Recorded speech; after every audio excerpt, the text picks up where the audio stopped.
Alright, so what's going on, guys? My name's Chopper, and welcome back everybody to another video. I know it's been a few days since I've actually made one, but I was away in Alabama with some of my friends, and we kind of took a trip down there having a visit. It was a really nice time, and it was a good way to get away from YouTube for a bit and just take a step back, catch my breath. But now I'm fully back home, I'm ready to make some more videos, and today, what we've got going on in this one are the absolute worst items in PUBG. Now, this list doesn't have to consist of just items. It also is going to include some weapons that I think are just not worth your time at all, and you should just stay away from. So if you end up agreeing with this list, let me know this inside the comment section. Also, let me know if PUBG is still a game that you guys are interested in seeing, as I'm truly trying to figure out what you guys want to see as far as content right now. So leave a like if this is something that you would like to see a bit more of. I'd really appreciate it. Also, don't forget to subscribe. If you are new to the channel, we are insanely close to 200,000, literally less than 10k to go, and that's absolutely mind-blowing. And without further ado, guys, sit back, relax, enjoy the video. We're gonna get into this list of the worst items to be in PUBG. So coming in first on our list today is an attachment that just kind of makes me ask myself why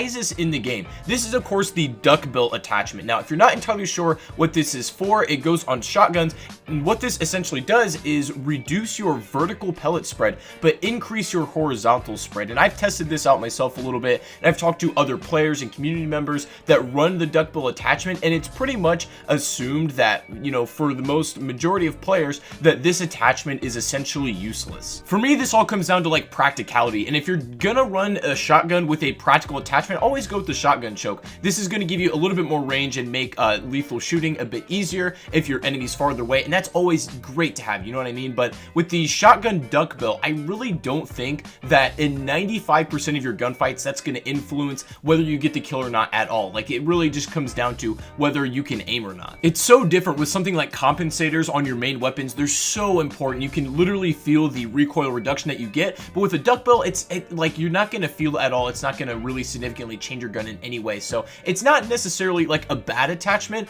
but it's just useless, right? It doesn't really have any function that I think is worth having in the game. I'm not really sure why it's still here. So if you're a big fan of the Duckbill, let me know why. You gotta influence me. Maybe you gotta win me over. I'm not on board with it. So coming in next on our list has got to be the good old stun. Now this actually has some function to it, and some people do tend to use it quite a bit. However, I just think it's a very annoying piece of equipment to play against and also play with, and there's a couple of reasons for that. First of all, could you just imagine running stuns in 2018? It feels like people right now just run them strictly to troll. It's a good idea on paper, I think, but in all gameplay, it doesn't really work out, I think, necessarily how they wanted it to. A couple of tweaks to the stun, I think, could make it way more practical and useful, and I think players would run it, you know, in their current setup, not just to mess with people and to get easy, free, cheap kills. But right now, the stun grenade is really like either taking up space in your inventory and you're not really going to use it, you're going to substitute with a regular frag, or you're just going to end up throwing it just to kind of mess with people. This is just for me personally, but the way that I like to play the game, I would never even consider running stuns as part of my actual meta.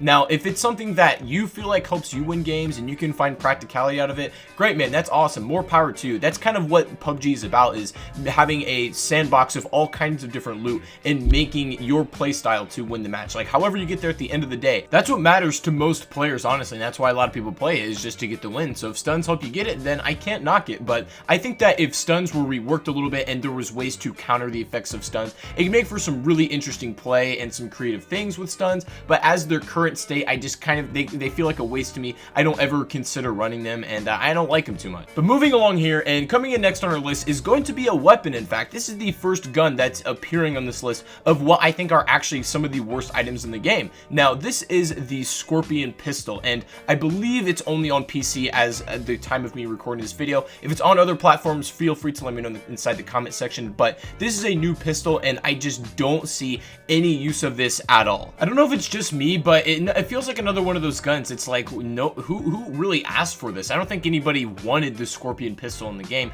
In fact, pistols are probably the least popular weapon as far as playing actually competitive inside of PUBG. I think most people would agree that care package weapons need some more love, since they've been moving a lot of the weapons that were previously only airdrops into the common spawns. It's like we have a less pool overall of variety that we can get out of drops. So So if they were able to create new guns that were specifically for drops, brand new ones we've never seen before, that are, you know, functionally useful, maybe some new snipers or ARs, DMRs, you know, whatever it is, something like that in drops would be amazing. But we got this pistol and it's just very underwhelming. In fact, I would rather run almost any other pistol, probably besides the revolver and the Glock.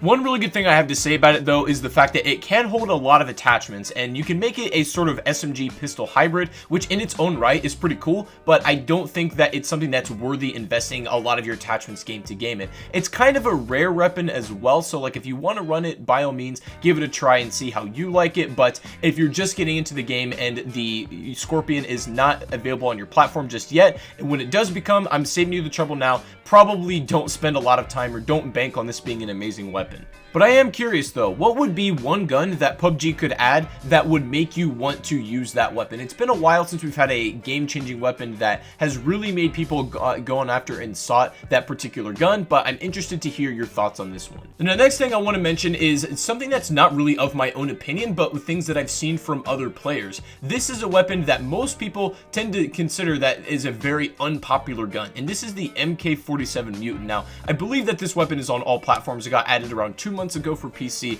came shortly after the barrel was added, and you can think of this as essentially the 7.62 firing M16, right? And in theory, it should be a really good weapon, or at the very least competitive, but from my experience and other players that I've talked to, it seems like this is the most inconsistent gun in the game as far as recoil, because the pattern is very strange, and you can't do too much to really affect it. You can throw on compensators and things like that, but basically if you're not running the vertical grip on this gun, you're kind of doing yourself a disservice. But that combined along with the fact that it's a very uncommon weapon as well, and it's just unpopular among most players, it's absolutely a shame, because I think that it could be one of the best in the game given some tweaks, and I think if it was more common and it was just a little bit more meta, I think it could outperform the M16 any day of the week. Next thing I want to talk about is yet another weapon, and this is the sawed-off shotgun. Now, when this was introduced in the game, when Miramar came out, I think that a lot of players were kind of baited, because this is a shotgun that you can technically run in your pistol slot, meaning that you don't have to sacrifice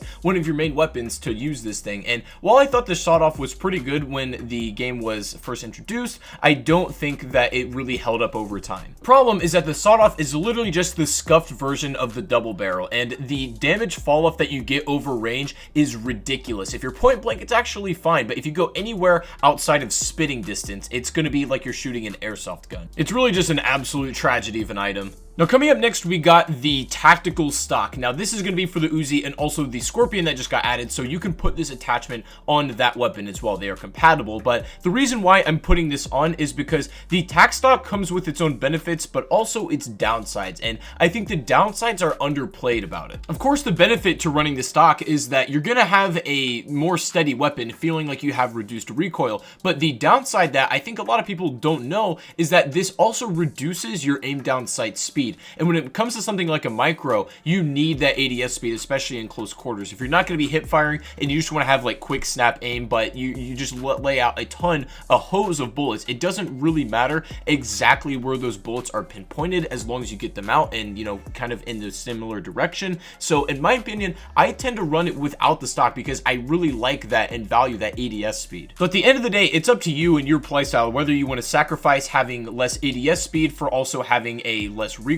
If you ask me, for the most part, the folding stock for these two weapons is just going to be a no for me. So before we get into our number one spot today, we got to talk about another item that's just fundamentally not good, and this is the gas can. I don't need to explain this what this does to you guys. It's very self-explanatory. It also takes up a ludicrous amount of space in your inventory for so little reward if you do end up ever needing it. But I thought this the other day, and I don't really know why this idea popped in my brain, but it could be something that PUBG could add to the gas can to make it very, very useful, and I think you would see a lot of players running this. Get this. Imagine you pick up a gas can and you have the option to pour out some fuel along the ground and make a trail. You can shoot one end of that trail to light up the fire, kind of like a Molotov effect, but in a customizable pattern, however you want to line it. So maybe you can line the front of a door or surround a building or cut off a choke point, you know, surround somebody's teammate, something fun like that that could make this a piece of equipment that you could use creatively. It could still serve its original function as for filling up cars, but maybe the gas can has its own meter. You can spend some of it on your vehicle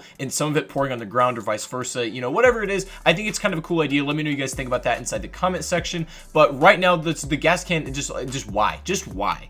Now finally, ladies and gentlemen, coming in today at our #1 spot of the worst items in PUBG is going to be literally any melee weapon that is not the pan. In PUBG, we have 4 melee weapons. We got the pan, sickle, crowbar, and machete. And I appreciate them for what they are, and I think that they were meant to get a little bit more playtime. But when it comes down to it, the only one that you should really ever consider picking up is the pan because, of course, the protection that it gives you. And as far as all the other 3 go, when you're in a situation where you need to melee, I would always recommend you try to go for that jumping headshot punch. Trying to go for the regular punches and hit that headshot is going to be 100% more effective than trying to just swat somebody over and over again with a sickle. It's not going to get the job done unless you're playing against just someone who's an absolute bot. But of course, when you do end up finding that sweet prince, the good old frying pan, make sure you hold that near and dear to your heart. But anyways, guys, I think that's going to be the video for today. Some of the worst items in PUBG. I know there's going to be a lot of new players jumping into the game very soon with the PS4 release, and mobile is growing every single day. People are just jumping on this game like crazy. I hope that at the end of the day, regardless of what you play on or how long you've been playing the game, you're able to take something and learn something from this video. But I appreciate you guys so much for watching.